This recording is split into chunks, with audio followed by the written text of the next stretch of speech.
Court ended early today in the trial of Lori Vallow Daybell because one of the lead prosecutors had a death in the family.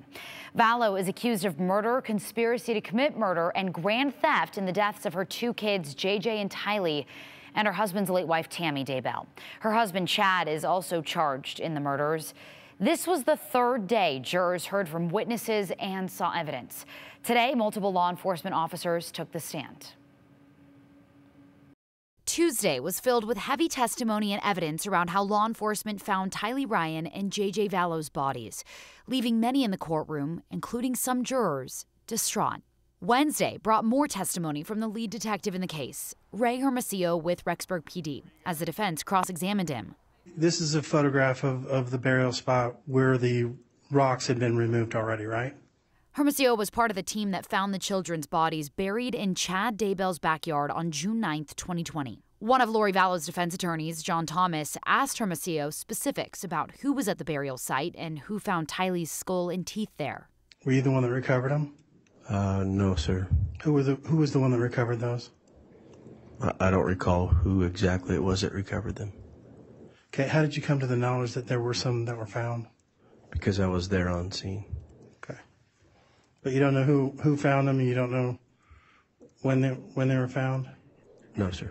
The prosecution then questioned Hermosillo again in a process called redirect. Yesterday, defense counsel asked you about a conversation that led you to take steps to get a warrant, correct? Correct. And you mentioned a Melanie Gibb, correct? That's correct. What was the conversation that led you to contacting Melanie Gibb?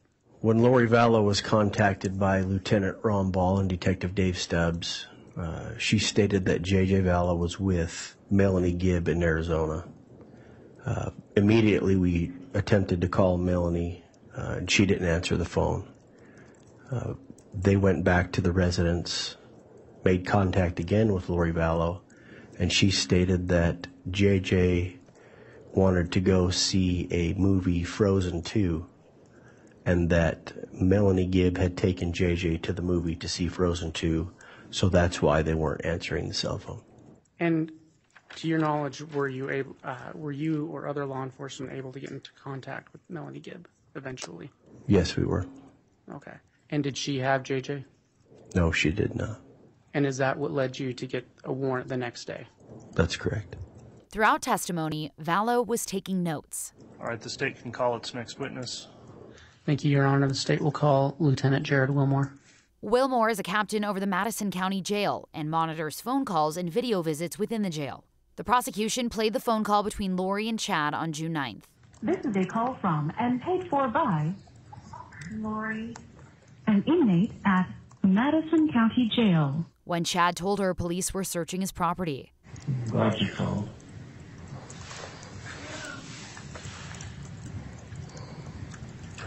So we'll see what transpires.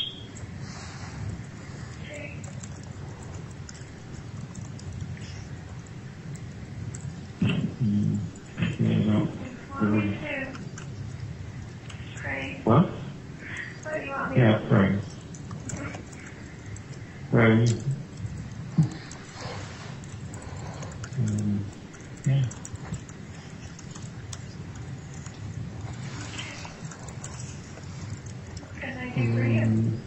The prosecution then called its last witness of the day. The state now calls Joe Powell, a lieutenant with the Fremont County Sheriff's Office.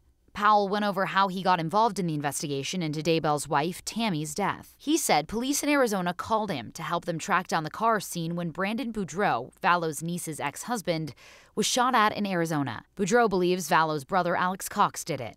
Lieutenant Powell said he started uncovering more about Cox and Vallow, who had just moved to Rexburg, as well as their connection with Daybell. Powell testified he worked with other law enforcement to dig up Tammy Daybell's body in December of 2019, about 3 months after she died.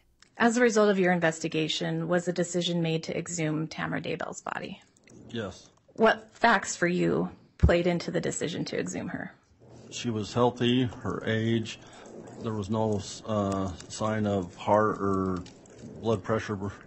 Again, Your Honor, I'm going to object. He's now talking about her medical diagnoses. That's overruled. You can continue to answer.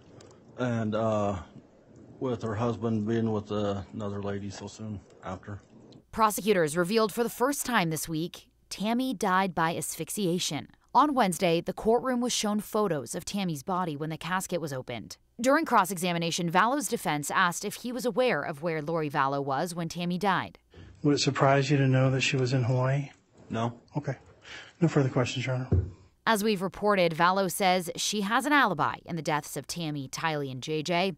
She claims she wasn't there when they all died. Vallow says she was in her Rexburg apartment with other people, while her children were murdered at Cox's neighboring apartment. One of the lead prosecutors in this case lost a family member, so by 10:45 a.m. Wednesday, court adjourned for the day. Trial will pick back up tomorrow morning at 8:30. The judge announced today trial will not be held on Monday the 17th. If you want even more behind-the-scenes coverage of this trial, you can check out our YouTube and KTVB Plus streaming show. It's called Lori Vallow Inside the Courtroom.